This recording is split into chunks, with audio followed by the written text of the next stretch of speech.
Brandon Ingram went through another 5-on-5 practice and said his plan is to play during the Pelicans' 3-game homestand this week. We can all celebrate a little bit. So when will we see him back on the court, and what might things look like? Plus, what are some smaller trades the Pels could make to shore up their roster? Let's cover it all in today's episode of Locked On Pelicans. Let's go!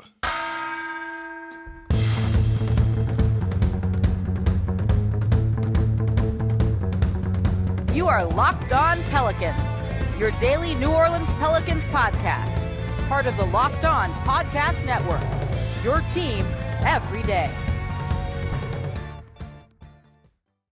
Welcome to another edition of Locked On Pelicans, the daily podcast covering your favorite team, the New Orleans Pelicans at NBA, part of the Locked On Podcast Network, your team every day, available wherever you get your podcasts and available on YouTube. I'm your host, Pelicans Insider, credential member of the media, Jake Madison, at NOLA Jake on Twitter. Here with y'all on this Tuesday, game day, the start of a back-to-back for the New Orleans Pelicans. Will we see Brandon Ingram in this one? I'll answer that question and talk a little bit more about what his return to action will look like in today's show. And of course, thank you for making Locked On Pelicans your first listen today and every day. We're here Monday through Friday for y'all, breaking down every single thing you want to know about the team.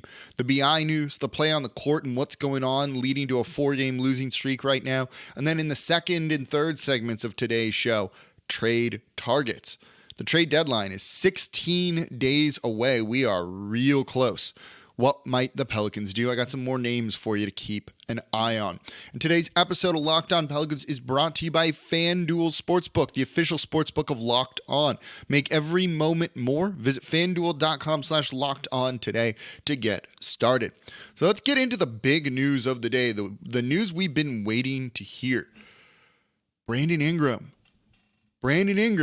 saying he went through his second practice. That's the second 5-on-5. Clearly his foot, his toe, not hurting enough to keep him out of that. That's a huge sign. As he said during his media availability after this, when he spoke to everybody and said, the plan is to play this week. It's going to depend on how the toe feels a little bit, and if it's not completely pain-free, but if it's more just tolerable. Very clearly, something was still wrong with the toe injury that he had, and it's kept him out for a while, but it sounds like things are in a much better spot, and he wants to be out there on the court, and if he can deal with the pain tolerance, if that's enough, he's going to play. And with 2 back-to-backs for New Orleans coming up, you have the Nuggets and Minnesota Tuesday and Wednesday, then the Wizards and Bucks on Saturday and Sunday. It gives them an opportunity to really play him or use him strategically. So he is officially listed as doubtful for tonight's game against the Denver Nuggets. And I don't think he's going to play. I'll be honest. I don't think he's going to play. I think he'll go through shoot around. He might give it a go. But I think they're going to hold him out a little bit longer, let him get his legs under him, and then play him on the second night, the second game of the back-to-back. When you look at guys only playing one game in a back-to-back, and I'm certain New Orleans probably doesn't want to put him through 2 NBA games back-to-back, where he's probably going to be pushing off the toe, running more, his conditioning isn't there, and he even kind of said that as much, and we'll get to that in a sec. You don't want to put him through 2 of those and see if maybe the exhaustion or whatever, the toe doesn't hold up and it needs a little bit more of a rest in between things, more recovery. You don't want to risk it. So if you're only playing him on one, the general thinking across the NBA is to play your guys in the easier game. If you have like a gimme and a tough game, you don't not play them in the gimme game and then play them in the tough game. You always play them in the one that you think you have the better chance of winning. When you're looking at this set against the first place Denver Nuggets with the front runner by far for the MVP slot, and then you have the Minnesota Timberwolves, who are not bad but not good, one of those is far more winnable than the other, and that is going to be the Timberwolves game.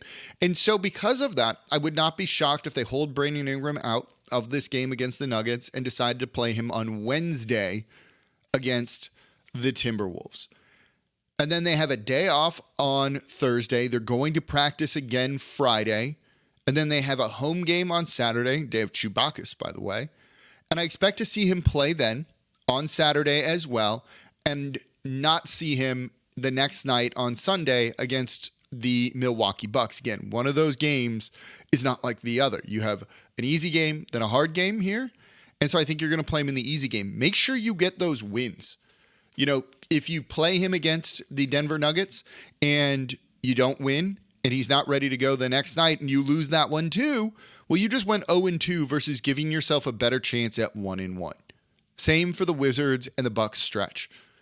Play him on Saturday at home and then give him a break on Sunday against the Milwaukee Bucks. Don't expect too much from Brandon Ingram when he comes back. It's going to help. And in the fourth quarter, having him and another guy that just can create their own shot is going to be huge. And the downstream effects of the roster, right? Kind of moving one or two guys back into their more normal roles, I think is massively important. Let Trey come in with the reserves and be part of that first unit / second unit and filter through guys a little bit more rather than asking some guys who aren't ready to be starters to be starters. That's a very big thing. Same when Najee Marshall comes back too, which it doesn't seem like is going to be this game. You just get guys into their more natural roles, the roles they've been preparing for, the roles they're better suited to do. That's huge for trying to win games. Those guys can punch above their weight only for so long, and it's not usually 4 quarters. But Brandon Ingram's talent is significantly better than that. This also gives New Orleans a little bit of an idea or a chance to evaluate the team before, in 16 days, needing to make a move or not make a move. And we'll look at some trade targets coming up next. I want to look at Terry Rozier in the next segment, Saddiq Bey, and then maybe an alternative to Saddiq Bey if Bey is not the type of guy that you want. So we'll look at some more underrated, smaller trades I think the Pelicans could make that could help improve the roster as well. But don't expect Brandon Ingram to come in this team to look like the 1 seed that they were for a period of time, or the 2 or the 3 seed. They're still going to struggle. He said, he's going to be fresher than most people are at this point in the season, and that's a real big thing. But he's also going to be rusty. He's also not going to have all of his conditioning and cardio there. And I would not be surprised if New Orleans puts him on not a small minutes restriction, some kind of minutes restriction. Maybe not like 15 minutes per game, 20 minutes per game, probably maybe 30, something along those lines. Maybe, we'll see. So don't expect, this is not like Gandalf on the dawn of the 3rd day, the 5th day, where they fix everything in the 2nd. I'm not a Lord of the Rings fan. We should have asked T-Bob to come in and explain that one. But this helps. But it's not like the savior. This is not the thing that's going to fix the 4-game slide that the Pelicans are on right now, but this really, really does help, and the role that he's going to play can't be understated, so it's nice to see him back. I'm just not expecting it tonight, Tuesday, but I am hopeful that we'll see it Wednesday. If not, Saturday, it seems like is going to be a lock. So let's look at trade targets coming up. Maybe the Pelicans need more. Maybe you want them to go all in on trying to win a title this year. We've looked at some big names. We'll have more big names coming up later in the week. I want to look at John Collins as well, as that's a name that's come up a bunch recently. He's been on the trade block for a long time. But let's look at Terry Rozier and maybe another guy from the Charlotte Hornets coming up here next in today's episode of Locked On Pelicans. Before we do that, though, today's episode of Locked On Pelicans is brought to you by FanDuel. The NFL playoffs are here, and we're really excited to tell you about our new sports betting partner for Locked On, because they're the number 1 sportsbook in America, FanDuel. And if you're new to FanDuel, it's even better. They have so many great features that make betting on sports fun and easy. Their app is amazing. It looks fantastic. It's super simple to use. And new customers, you can join today to get started with $150 in free bets guaranteed when you place your first $5 bet. And you can sign up over at FanDuel.com/lockedon. All your favorite bets, from money lines to point spreads to player props. Plus, you can even combine your bets for a chance at a bigger payout with the same game parlay. Brandon Ingram back. You think he's going to go off, take more over his points. All on an app that's safe, secure, and super easy to use. So, football fans, NBA fans, don't miss out. Place your first $5 bet to get $150 in free bets, win or lose, at FanDuel.com/lockedon. Make every moment more with FanDuel, official sportsbook partner of the NFL, and Locked On. And thank you for making Locked On Pelicans your first listen today and every day. We're here Monday through Friday for y'all, breaking down everything you want to know about this team in a way that no one else is, completely free. And if you're a new listener, thanks for making Locked On Pelicans part of your day. We're here Monday through Friday, always kind of the same length. And if you've been with me for a while, I appreciate you tuning in. And if you want to help and grow the channel beyond just watching or listening, comment on YouTube or leave a 5-star review, or both. So let's switch gears. Let's look at trade targets. The last show I did kind of talking about trade stuff with the Pelicans was why they shouldn't make a move, or maybe they shouldn't make a move. I could go either way on this. And maybe in the lead up to the trade deadline in a week or so, I'll give you my definitive take. But what if they want to get a little bit more help? And one thing we've seen is that CJ McCollum is not like a pure point guard. I wouldn't call him a floor general. I like him as an off guard guy. I can't speak today. Off ball guard a little bit more. There we go. And maybe you need another ball handler. The Pelicans are kind of trying to go creation, ball handling duties by committee. Zion does it, BI does it, CJ does it, but maybe another guy, since none of them are if you're a 100% ball handler. What about a guy like Terry Rozier? You look at the Charlotte Hornets and they're bad. 13 and 34, one of the worst teams in the NBA. And frankly, they should be outright tanking. They should be outright tanking because there's no way they're going to turn their season around.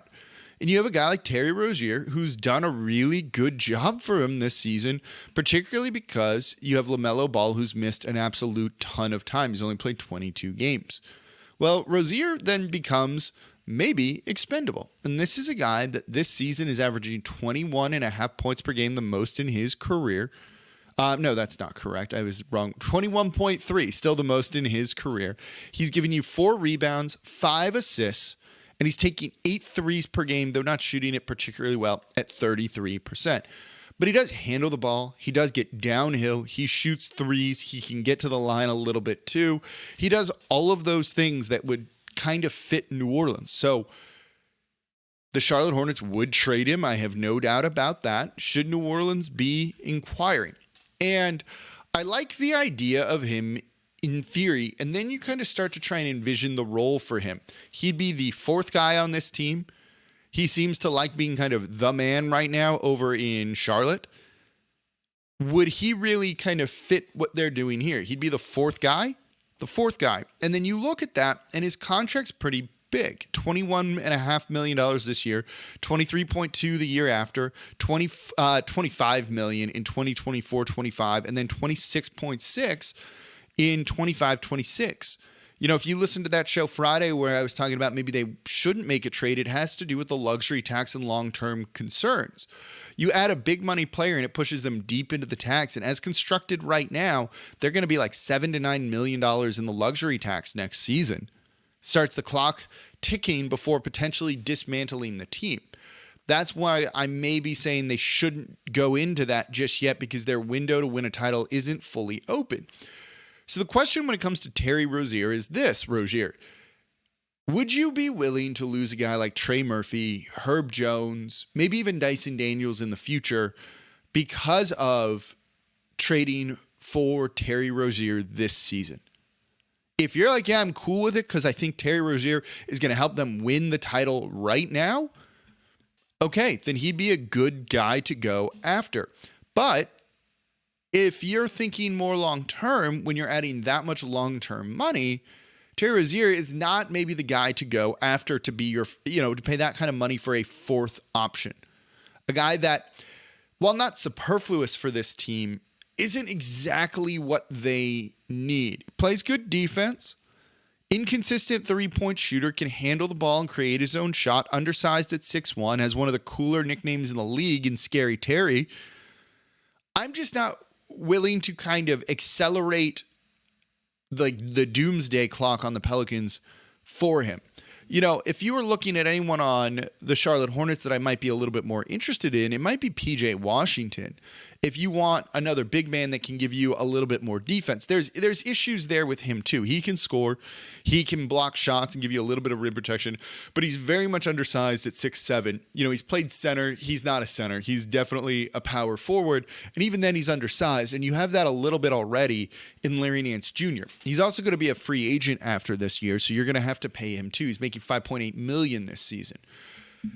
For a guy that, again, feels a little bit redundant, superfluous for what you have on the team, it's probably not the direction that I would go, though you could always let him walk if you need to, depending on what you're giving up. he's been a starter basically his whole career. Would he accept a bench role with New Orleans? I'm not sure if he'd be thrilled about that. And given that he's going to be a restricted free agent, you've got to factor that in too, is if he's going to be unhappy here and he accepts a big money deal to be a starter, and then you match that to keep him, but he's going to be coming off the bench, that inflates your salary in a way that maybe I'm not comfortable with long term. I am very much concerned about the salary cap and the luxury tax concerns when it comes to this Pelicans team and influencing the moves that they make at the NBA trade deadline. So not really big on Terry Rozier, though I like him. He's on my fantasy team, actually.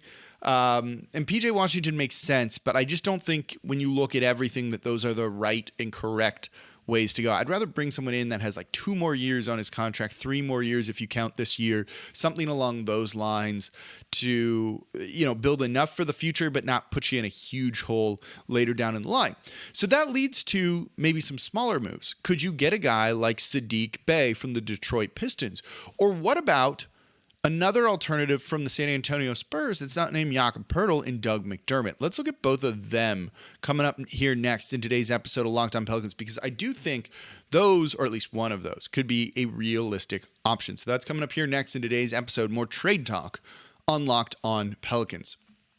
And thank you for making Locked On Pelicans your first listen today and every day. We're here Monday through Friday for y'all, breaking down everything you want to know about this Pelicans team. 16 days away from the trade deadline.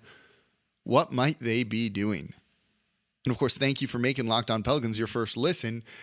For your second listen, go check out Locked On Saints. Ross Jackson breaking down everything black and gold that you want to know. Can we please get the Sean Payton stuff resolved this week?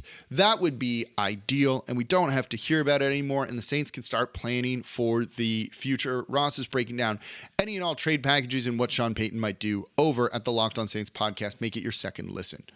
So let's look at 2 more trade targets. These were actually, one of these I already had in mind. One I did not, and was mentioned to me on Twitter, and I want to start there. Saddiq Bey of the Detroit Pistons. We've looked at Bojan Bogdanovic. Big money, though, from them. Fits a lot of what New Orleans needs. A guy that can create his own offense, can shoot threes as well, which I think is going to be a really important thing. What if you're looking to make some smaller moves? Would Saddiq Bey be a name that can do that? This is a guy that this season is averaging 14.3 points per game. He's taking 5.4 threes, shooting at 33.5%, but he's a career better shooter than that. Gets to the line actually a good bit, gives you rebounds and enough defense. So a couple of things. He's entering his 3rd year, so you got 1 more year on him on his rookie deal before needing to pay him. That lets you evaluate things a little bit more. He's started and has come off the bench at different times in his career, though he played all games last season, which is just a feat in and of itself. Started about half the Pistons games this year, started about 3/4 of it his rookie year. So I don't hate the idea of Saddiq Bey, but when you watch him play, he leaves you underwhelmed at times. He has a couple of scoring explosions, but there's also a number of games where you're like, is he doing anything? He's not an amazing 3-point shooter at all. He is very inconsistent when it comes to that, shooting 33.5% this season. Last year, 34.6%. He's regressed in terms of his 3-point shot every single year in the 3 years that he's played. The defense, I think, is actually not amazing. I do think he rebounds okay. But if he's not going to give you defense and shooting, I'm not sure that that's the guy that the team needs. The biggest check mark in his favor, I think, one is I believe in Villanova players, and I was really high on him coming into the NBA. I was really high on him coming into the draft. In the mock draft we did that year for Locked On, I picked him over Kyra Lewis Jr., even though they were picking Kyra Lewis Jr., and I said as much.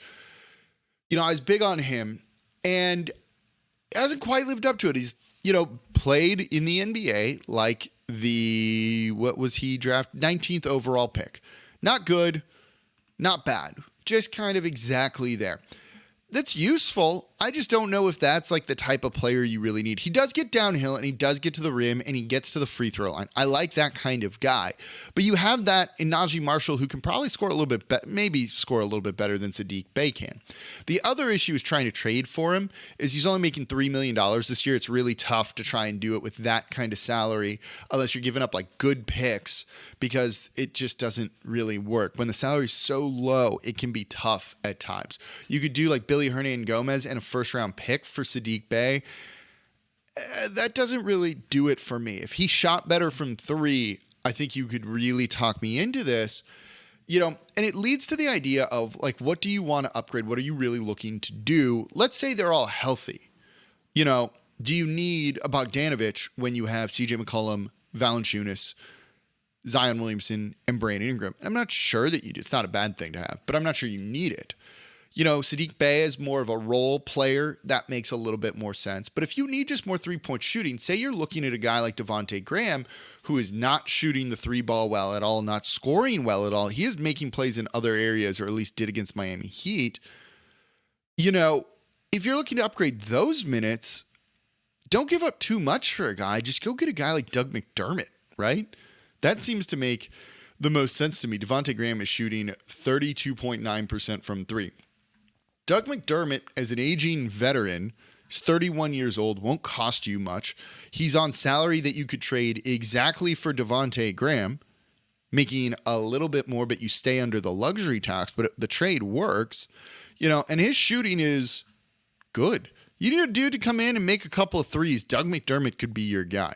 He's a career 41% shooter from three, shooting 41.1% this season, shot 42.2% last year.